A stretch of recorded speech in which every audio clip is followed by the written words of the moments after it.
Welcome everyone to this, the first of three roundtable discussions centered on Juneteenth. I'm happy to be joined by this esteemed panel of formerly recognized living legends, in some cases in Albuquerque. Thank you. Mr. Joe Padrell. Thank you, sir. Ms. Rita Padrell, Reverend Dr. Charles Becknell Sr., and Professor Marcia K. Hardiman. Thank you all for being here. Thank you for having us. Pleasure. Now, Juneteenth is a celebration, of course, of freedom, emancipation for African Americans in 1865. Starting with you, Mr. Padrell, what does emancipation mean for Black America then, 160 years ago, and today? Well, I think it depends on the individual you ask. I think it meant a new lease on life, actually, a change from a previous place to another place. I think the transition is from bondage, enslavement to me, liberty is the word. That's the one I think about when I think about emancipation, being the bridge to liberty and the responsibility of it.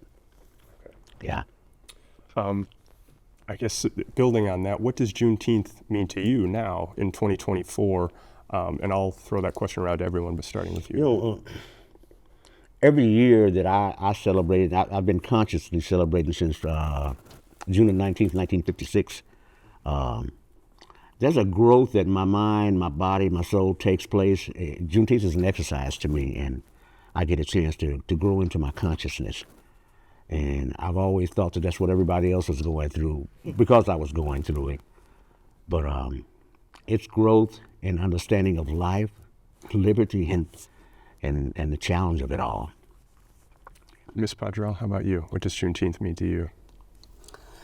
Juneteenth to me means history. It means a history that we should know and acknowledge, and it means a history that not only impacted us as a people, it impacted this nation, and it impacted the world.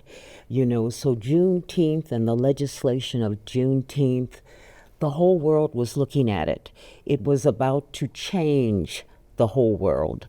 And so I'm just hopeful that the celebration of Juneteenth takes us back to a celebration of history and gives us a truer sense of the ambiguity that we have as a country around the issues that Juneteenth brings out. Reverend Dr. Becknell? I remember growing up in Hobbs, New Mexico. As a young boy, I remember us celebrating Juneteenth, but I didn't know what it meant. Right. It just seemed like a big gathering of people, and we got together and had barbecue and, all of that. We celebrated Juneteenth. But when I realized what Juneteenth really meant, you could not have Juneteenth without talking about slavery. That's right. Slavery drove us to Juneteenth. Good. The Emancipation Proclamation that freed the slaves, but it freed the slaves only in those states that were in rebellion against the United States. When Lincoln signed that, it opened up an avenue and a consciousness of people that freedom might be possible. It's very good. Juneteenth to me means that we got some unfinished business. Right. It means that we still got some work to do, because a lot of the things that we were facing in Juneteenth, the furniture right now has just been rearranged. We are still facing a lot of those same issues. Juneteenth didn't end slavery because Abraham Lincoln didn't have the authority to free the slaves that were not in rebellion against those states that were not in rebellion against the United States. But Juneteenth signified an end to slavery as an institution in the United States. So what it means to me is we need another movement. We can celebrate because it was a significant event in our history, but we cannot be happy. There's just nothing to be happy about because we still have some work to do. Professor Hardiman. I like everything that was said. I'm going to say that maybe different perspective. I'm the ultimate optimist here, I guess. Juneteenth for me is all the history, a reflection of our challenge to continue with social struggles, but more than anything to me, it was a coming together of community. And that's what I reveled in the most. My daughters, who were born and raised in New Mexico, thought from celebrations that we began to participate in from the time I came to New Mexico with Joe and his family, they thought Juneteenth was a bigger deal than the 4th of July because that's what we did together, and they looked forward to it. They were eager. I'm originally from the Midwest, from Indiana and from Louisville, Kentucky. We did not celebrate Juneteenth when I was growing up in the 50s and the 60s. So to come here in the 70s and to be introduced to that was just like, wow, it was just amazing to me.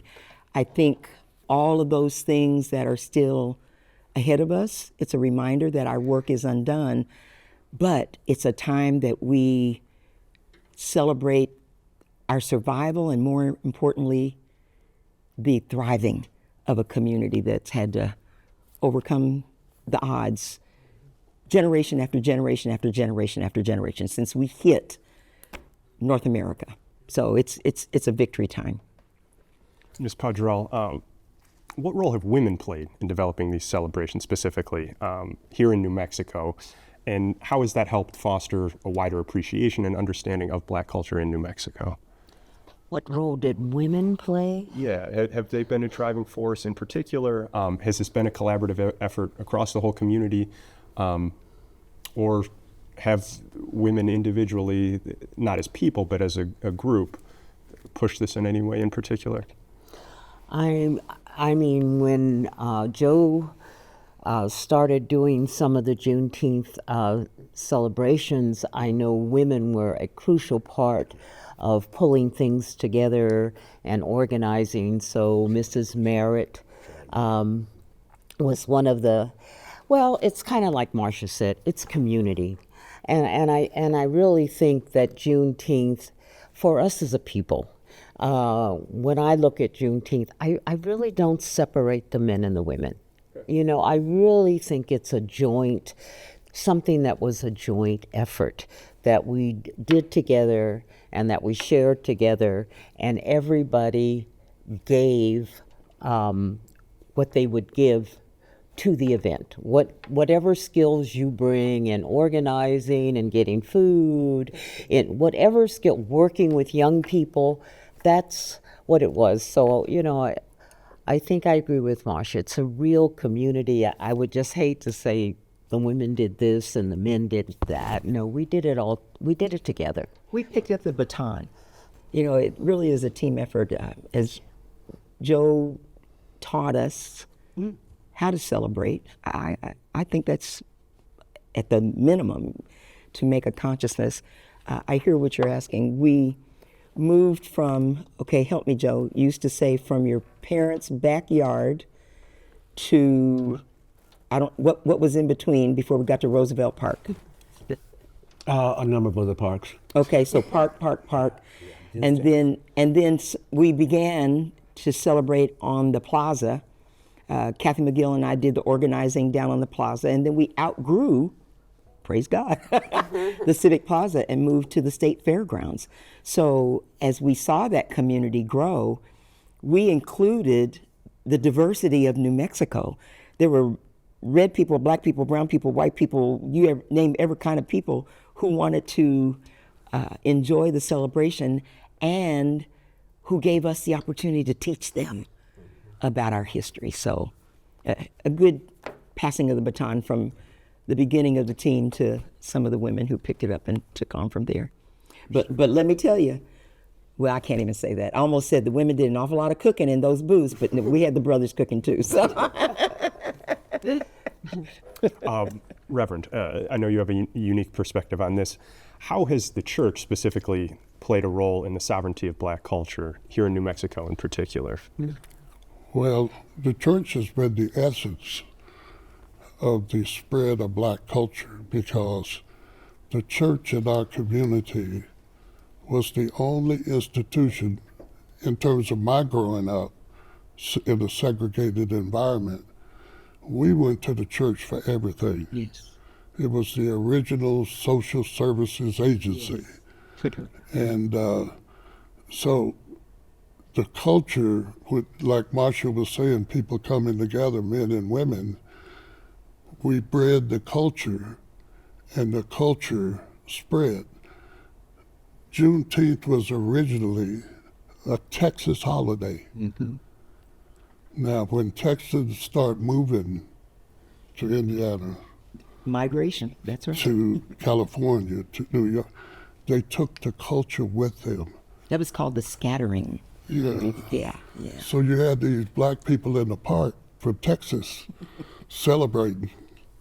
And people said, "What are you guys celebrating?" That's right. I want to get in on That's this. right. And it just grew and grew to the point that it just became a cultural event in our community. You know, if I might add, Absolutely. in an attempt to be brief, I think my first experience with Juneteenth, I'm the son of a sharecropper and his wife, and we worked in the cotton fields. And my dad told me that you will be out here in the field unless it rains or lightning. And on the 19th of June, 1956, he said, "We don't have to work today." So. And I said, "What's going on?" You know, in my own language at the time. And he said, "We're going to celebrate the 19th of June." Had a little park called Silver Falls. And we didn't work that day. Right. And what amazed me was how we had been able to tell the people that my dad worked for, "No working today." And when I talk about liberty, I'm talking about the value that we put on ourselves in the celebration of this particular event. And it was an all-inclusive thing. Church is the center of it because, you know, the spirit of God is the center of Juneteenth. Yes. I mean, so it's all tied. Women had their roles. Men had their roles. Different people did different things. Key thing is that people felt a sense of ownership. God bless the child who's got his own. And I got from that as an 8-year-old kid. We own this thing. That's good. Ownership was really, that hit me, struck me, you know, and I was glad we didn't have to work that day. It was hot. But that was really powerful. And it connected every aspect of the community, you know, even the people that didn't go to church. They respected the fact that that's mainstream. Can I tag onto that when Joe talked about his dad saying you don't have to work today? In that day and that time, that was a big deal. The significance of that day that you did not have to work was humongous. Yeah. Thank you very much. Thank you all for your time. We'll welcome each of you back over the next hour here, starting with a conversation focusing on this year's celebration in particular, right after this.